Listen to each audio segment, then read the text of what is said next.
Hai Sobat Investor, selamat datang di Islam Invest dan kali ini kita akan membahas saham Bank Capital, kode ticker BACA ya, diperdagangkan di bursa IDX.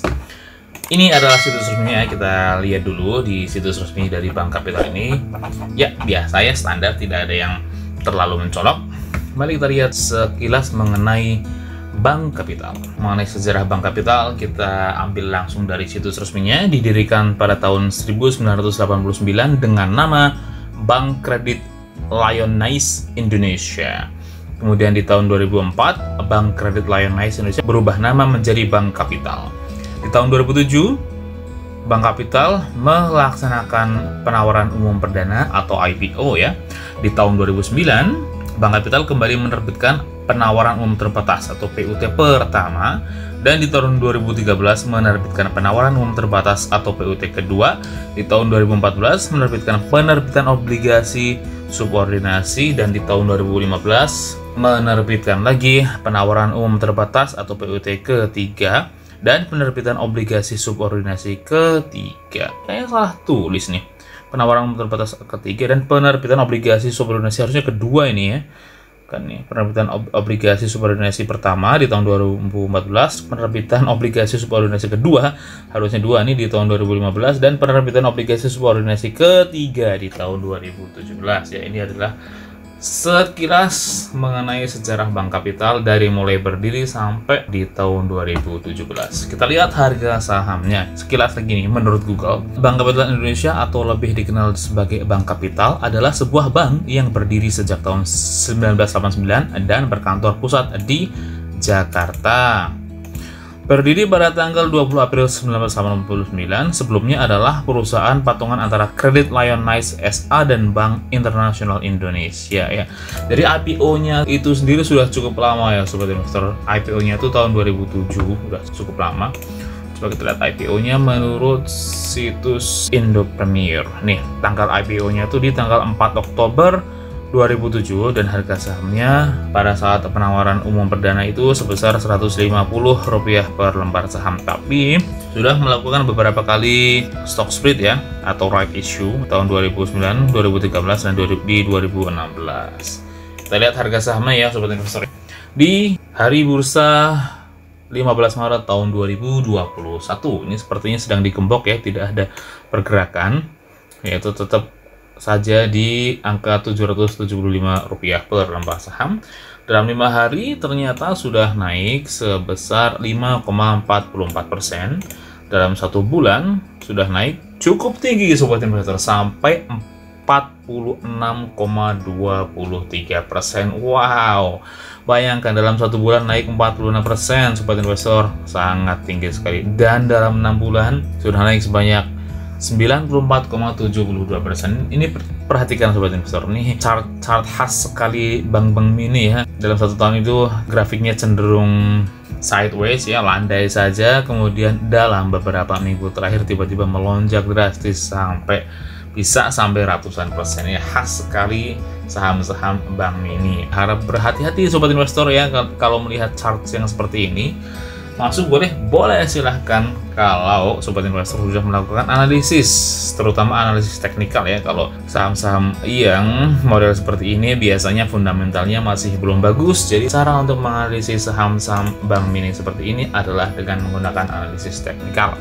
Tapi karena saya adalah investor jangka panjang yang biasanya membeli dan menjual saham itu paling cepat itu di sekitar beberapa bulan ya, 3, 6 atau 1 tahun biasanya, maka saya lebih suka menggunakan analisis fundamental saja, dan saya jarang sekali menggunakan analisis teknikal. Dalam 1 tahun itu sahamnya sebenarnya cenderung turun Sobat Investor. Di tanggal 16 Maret tahun 2020 ya, itu cenderung turun, bahkan sempat turun sangat dalam sampai minus 42%, yaitu di tanggal 27 Juli tahun 2020. Kemudian naik lagi ke titik semua dan landai lagi Sobat Investor.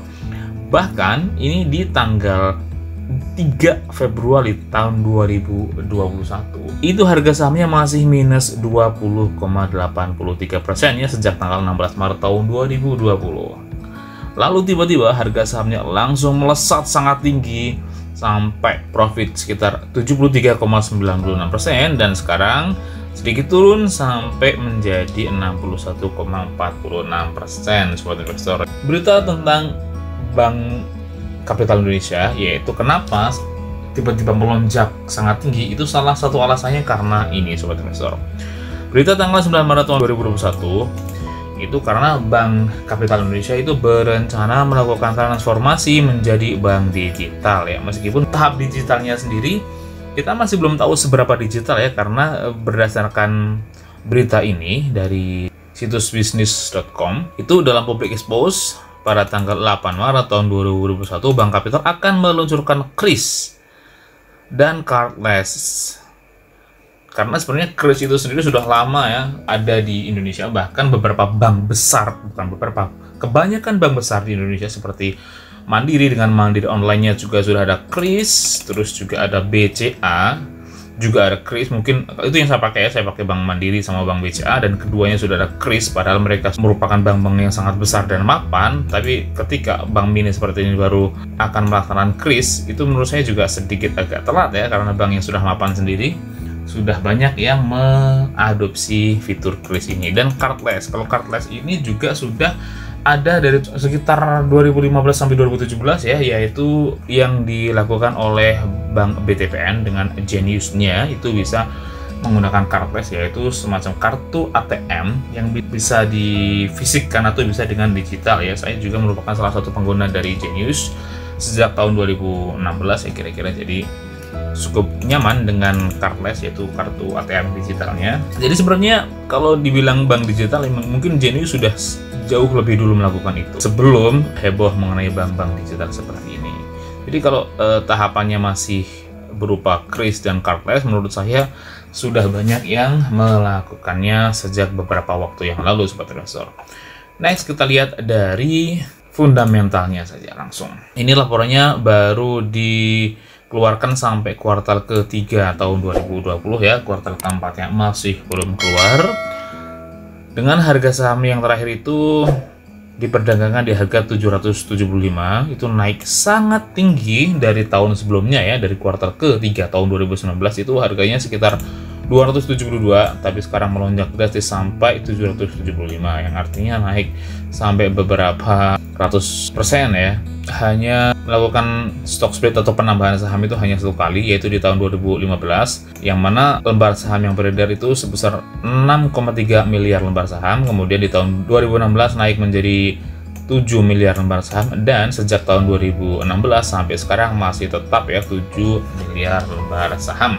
Saya cukup suka dengan bank-bank yang tidak terlalu sering stock split atau right issue, karena jumlah lembar saham yang kita miliki jika kita memegang sahamnya itu cenderung tetap dan tidak berubah.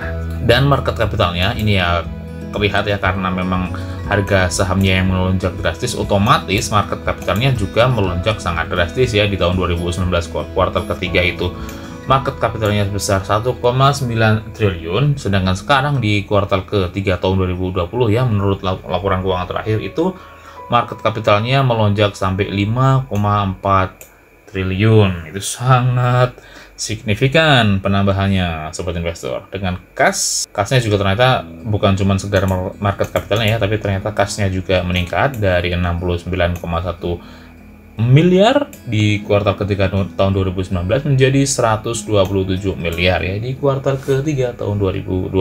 Dengan kalau utang nggak usah kita bahas terlalu dalam ya, karena saham bank itu justru harus punya utang, karena utang itu artinya adalah pinjaman atau tabungan dari nasabah. Kalau bank yang utangnya sedikit itu malah justru aneh, sobat investor ya.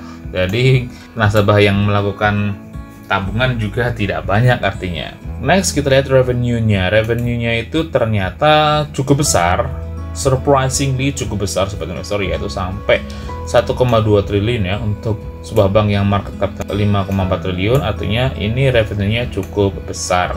Dengan net profit-nya itu, nah ini net profit-nya yang ternyata sangat kecil ya, hanya 60,5 miliar rupiah saja. Nah, artinya beban operasinya cukup besar ya, sehingga dari revenue yang 1,2 triliun itu profitnya atau net profitnya atau laba bersihnya itu hanya 60,5 miliar saja sobat investor. Nah, kita lihat dari dividen ya, sepertinya Bank Kapital ini masih belum membagi dividen menurut situs Indo Premier. Kita cek lagi, kita double check sobat investor. Kalau ya dividen ini saya suka double check karena itu penting bagi seorang investor. Ya, kita lihat ya, menurut situs Indo Premier ataupun situs Stockbit, Bank Kapital Indonesia masih belum membagikan dividen. Kemudian price to earning ratio, ini price to earningnya juga melonjak sangat signifikan sobat investor. Dengan rata-rata di tahun-tahun sebelumnya itu price to earningnya sekitar 11 ya, di tahun 2014 itu price to earningnya sekitar 11. Kemudian tahun 2015 price to earningnya 15, terus 14, 22, 19, dan di tahun 2019 itu price earningnya sekitar 23. Tapi di kuartal ke-3 tahun 2020 ya, dengan harga saham yang sekarang itu price earningnya melonjak sampai 89,72, sekitar 4 ya, hampir 4 kali lipat price to earningnya yang sekarang dibandingkan dengan tahun sebelumnya sobat investor. Price to book value-nya juga ini melonjak sangat tinggi ya. Sebelumnya sebenarnya di tahun sebelumnya itu price to book value-nya cukup murah, hanya sekitar 0,84 saja, tapi sekarang dengan kenaikan harga yang sudah sangat tinggi, price to book value-nya juga otomatis akan melonjak cukup tinggi sampai 3,35 kalinya sobat investor ya. Next, kita bahas return on asset-nya, yaitu ternyata sangat kecil, hanya 0,31% saja sobat investor.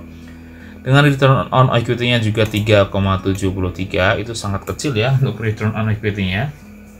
Hanya 3% sobat investor. Biasanya saya itu melihat return on equity itu, kalau saya menanam saham itu minimal itu ROE-nya itu di 10% ya. Itu biasanya paling minim lah. Kalau di bawah itu ada yang saya tetap mau, tetapi itu dengan persyaratan tertentu atau dia memiliki kelebihan yang sangat bagus di bidang yang lain sehingga ROE yang di bawah 10% itu saya maklumi. Tapi biasanya itu rata-rata untuk sebuah perusahaan yang saya tanam sahamnya itu ROE-nya di sekitar minimal 10 lah ya.